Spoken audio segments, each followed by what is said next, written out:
question for today is this. Are we on the right path? Are you? Am I? On the right path? Kahapon, marami hong nawindang. Marami ho ang napraning dahil po sa, what do you call this? Sa Gospel of Mark yesterday. It's all about, yung end of the world, mga kaibigan, na sinasabi, di ba? Sabi ho kasi sa Mark, be on your guard, stay awake, because you never know when the time will come. It is like a man traveling abroad. He has gone from his home and left his servants in charge, each with his own work to do, and he has told the doorkeeper to stay awake. So stay awake, because you do not know when the master of the house is coming, evening, midnight, cockcrow, or dawn.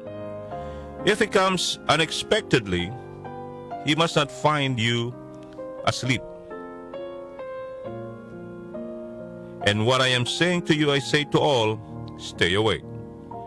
Salita po ni Jesus to, mga kaibigan, para sa ating lahat. Maraming napraning na naman dyan, Darlene. Inisip kaagad nila, paano na yung pangkabuhayan package ko kung malapit ang end of the world? Anong gagawin ko sa aking mga kayamanan? Sa aking mga magagarang sasakyan? Sa limpak-limpak na salapi na nakatago lang naman sa bangko? O, di ba?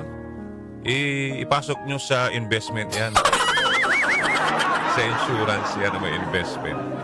De joke lang. Maraming naplaning talaga.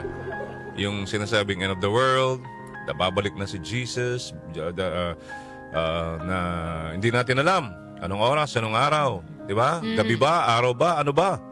Marami yan sa Revelation eh.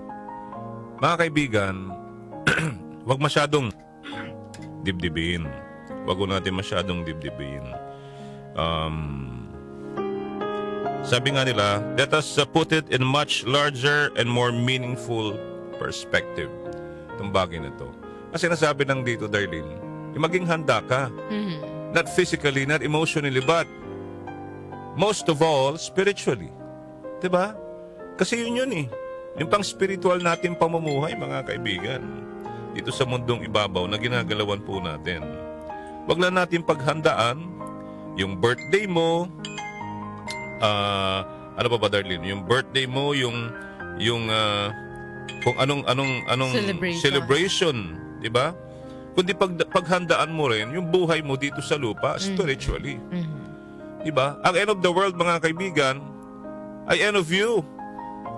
Baka nga patay ka na, kinain ka na ng lupa, di ba? Wala pa yun. Yung end of the world na yun. Not siguro sa time natin, di ba? Sa mga kaapu-apuan pa natin, we don't know. Pwede rin bukas. Pwede ring sa makalawa. Di ba?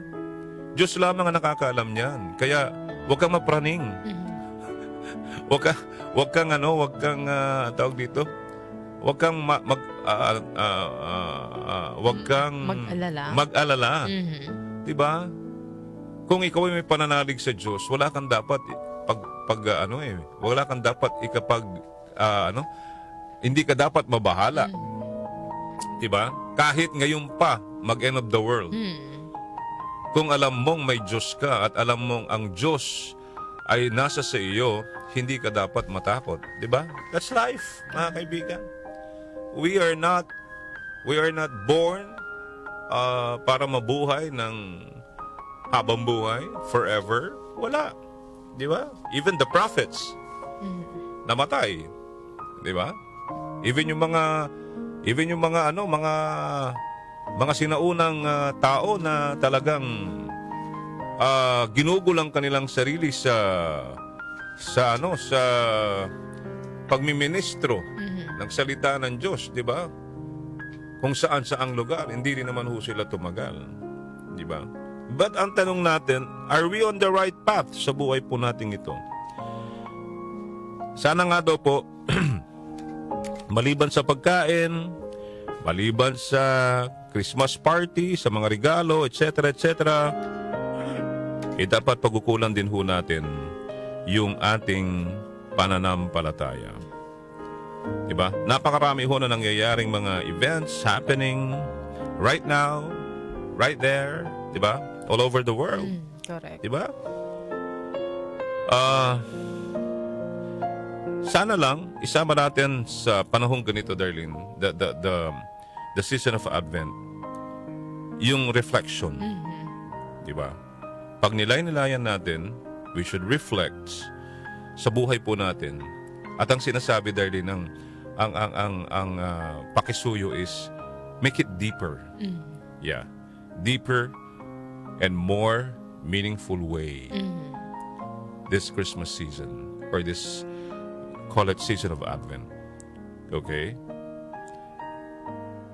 Bigyan natin ng panahon to tignan the larger perspective, okay, and direction, mga kaibigan, ng buhay natin in a healthy way and wise way, mga kaibigan. Ito yung panahon na kailangan natin magnilay-nilay sa sarili natin. Tanungin natin ang sarili natin, are we on the right path? Right path, hindi po sa pagyaman, hindi sa paglago ng negosyo, hindi sa kagaganda lang ng buhay mo, but of course, pang-spiritual na pamumuhay po natin.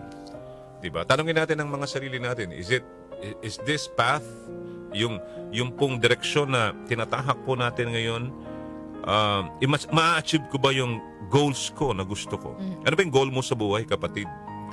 Hindi lang dapat pang physical eh. Hindi din dapat pang emosyonal. Kasama dyan dapat pang spiritual na goal mo. Yung lalo kang magiging malapit, Darlene, sa Panginoon Diyos, diba? Ito bang goal na ito na tinatalakay natin is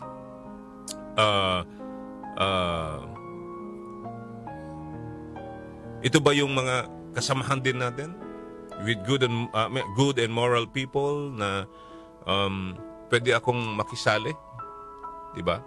Ay, inaaral din natin yan. Sino ba dapat ang kakaibiganin ko? Ito ba ang tuturo sa akin, sasama sa akin sa daang matuwid patungo sa Diyos? At ito ba yung direksyon ng buhay ko? Pinupuntahan direksyon ng buhay ko. Sana po, tanungin po natin ang ating mga sarili. And the last question is, are we getting closer or further away from God? Are we getting closer to God or lumalayo tayo sa Panginoon because of yung na-achieve natin or anong meron tayo sa kasalukuyan? Alright? Again, the question for today is, am I getting closer to God? Or napapalayo ako sa Panginoon dahil sa mga bagay-bagay dito sa lupang ating kinalalagyan? Sabi po nila, sabi ni Father, I forgot his name. God is always the same. Siya pa rin ho yun, unconditionally loving person. A loving God. A loving God. So, mag-isip tayo. Baka tayo yung lumalayo sa Kanya. Diba? So, tandaan po natin po yan. Until now, God is a very loving God. And His love for us is unconditional. Amen? Amen. So, yun po yung pagnilay-nilayan natin. Hindi lang ho yung papremyo sa Christmas party. May paraffle ba na laptop, cellphone, TV, refrigerator, air conditioning, washing machine. Hindi cash price 10,000, 20. Hindi yun.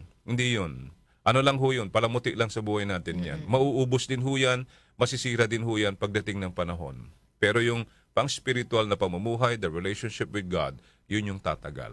Amen? Amen. So that's for Monday. Amen to that. Amen, Lord. Thank you. Maraming salamat sa biyaya ng buhay na binigay mo ngayon hangin sa aming mga ilong, Panginoon.